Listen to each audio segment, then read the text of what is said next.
Untuk menjelaskan surah Al-Fajr teman-teman, saya akan susunkan beberapa amal yang sangat ditekankan di 10 awal Zulhijjah. Puncak daripada amal ibadah di sini adalah ibadah haji. Karena ibadah haji dikerjakan dari tanggal 8 Zulhijjah sampai 13 Zulhijjah. 6 hari ini adalah 6 hari ibadah haji. Dari 6 hari ini ada 2 hari hukumnya sunnah, ada 4 hari hukumnya wajib. Yang sunnah hari pertama tanggal 8 Zulhijjah dan hari terakhir tanggal 13 hari terakhir hari tasyrik. Ini sunnah. Tanggal 8 dikenal dengan hari tarwiyah. Makna tarwiyah dalam bahasa Arab adalah orang membawa air lalu menyiramnya di padang pasir sehingga padang pasir itu dari panas menjadi dingin. Itu bahasa Arabnya tarwiyah. Dinamakan tarwiyah karena di lokasi Mina pada saat jemaah haji masuk tanggal 8 Zulhijjah, di zaman dulu itu kering sekali. Bahkan sampai sekarang masih terlihat padang pasir dan juga panas.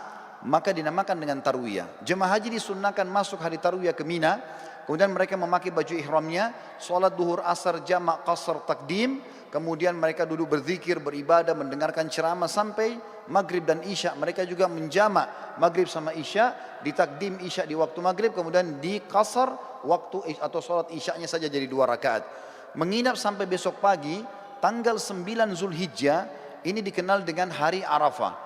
Jemaah haji pergi ke Arafah, kemudian mereka ibadah di situ dari waktu duha, duhur asar mereka jamak qasar takdim, kemudian mereka tiba sampai maghrib. Solat maghribnya sunnahnya ditakhir, diterlambatkan di daerah Muzdalifah. Setelah itu besok pagi tanggal 10 di Muzdalifah sunnahnya mereka menginap. Hari raya Idul Adha tanggal 10 Zulhijjah. Di situ mereka melakukan salah satu dari 3 kegiatan. Kalau sudah dilakukan, jemaah haji boleh bertahallul mencukur rambutnya. Yang pertama mereka berkurban, yang kedua mereka jumrah aqabah atau melontar, dan yang ketiga adalah mereka tawaf ifadah, tawaf wajibnya haji. Kalau sudah selesai mereka sudah boleh cukur rambut dan ganti baju ihram menjadi baju biasa.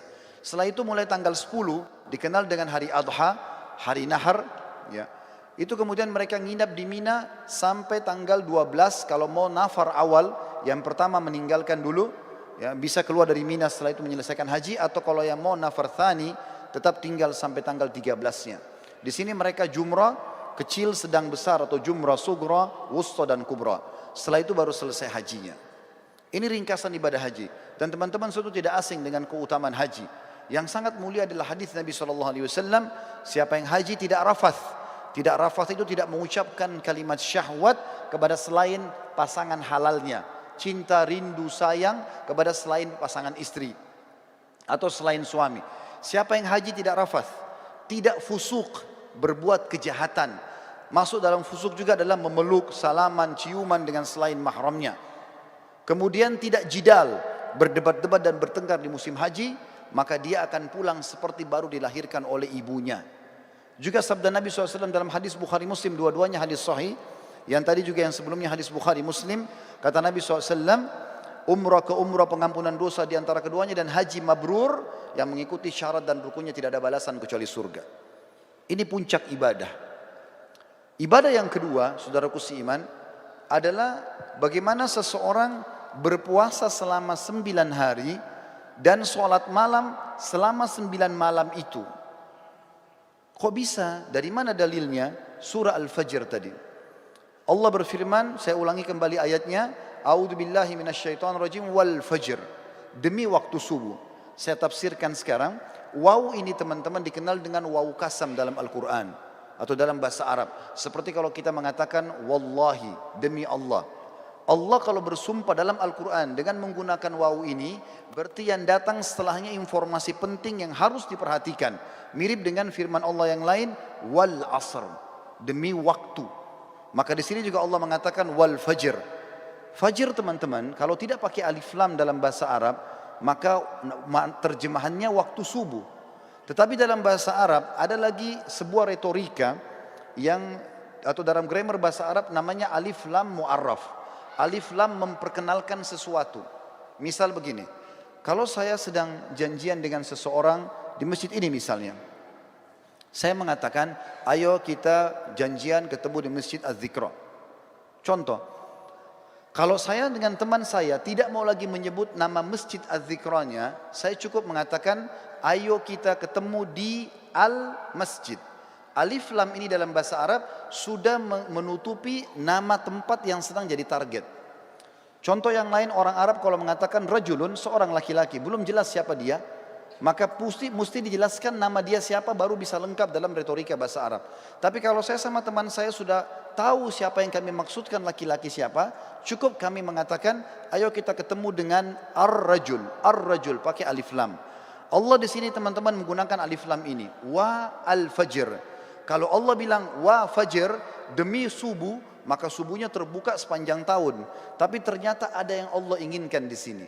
Wa al-fajr, berarti demi subuh tertentu yang Allah inginkan, kejarlah itu.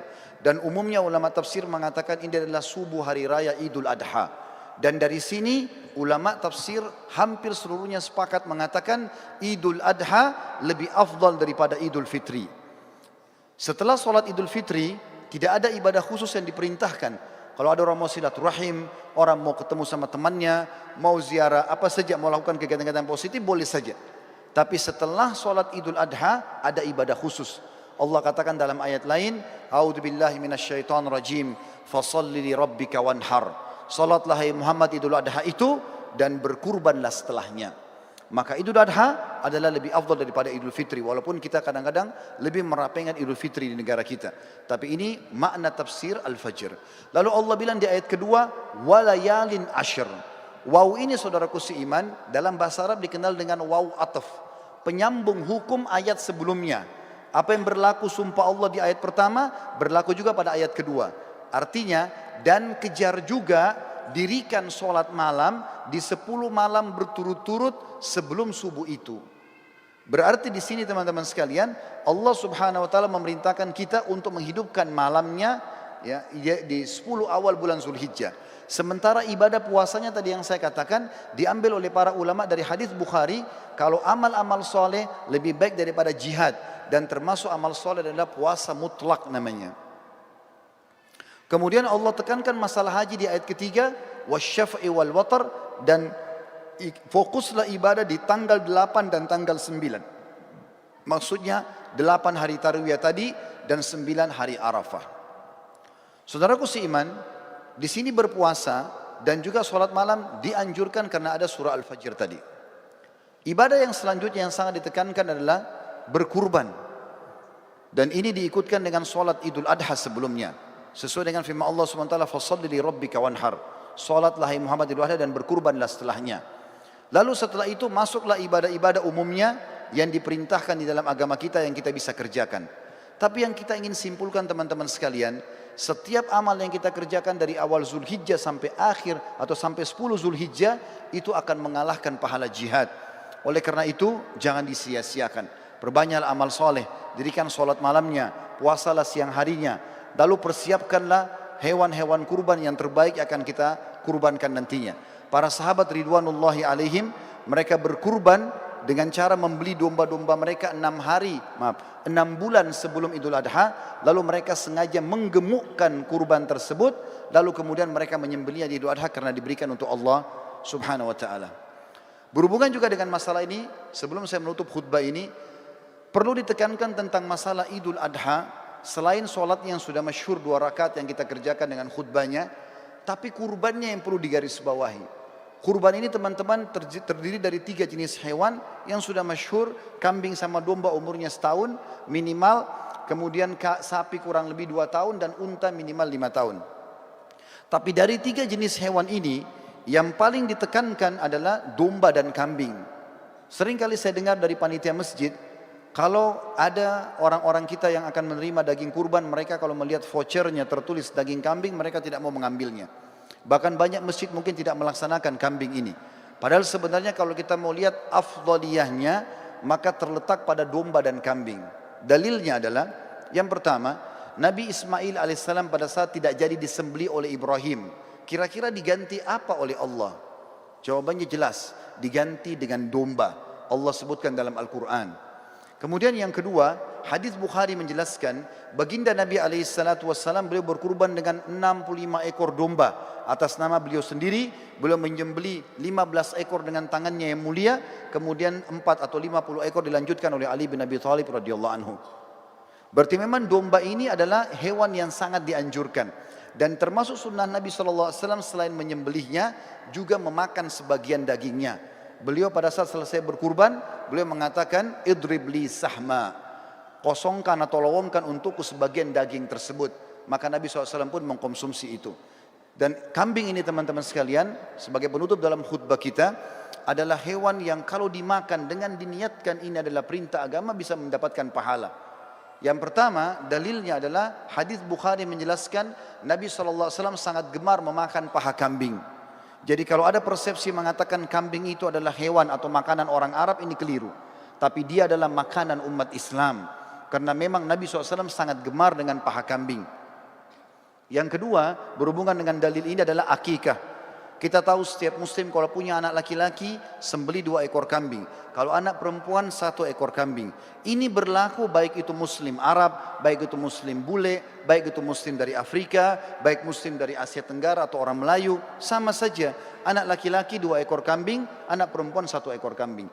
Dan sunnahnya dalam hadis Bukhari Muslim juga dijelaskan, waktu Hasan dan Husain radhiyallahu anhum lahir, baginda Nabi SAW memerintahkan agar Ali bin Abi Thalib radhiyallahu anhu menyembelih domba untuk Hasan, kemudian berkata, hai Ali, bagikanlah dagingnya kepada kaum muslimin, tetangga-tetanggamu, dan ambillah sebagian untuk dimakan. Sunnahnya membagi sampai 1/3.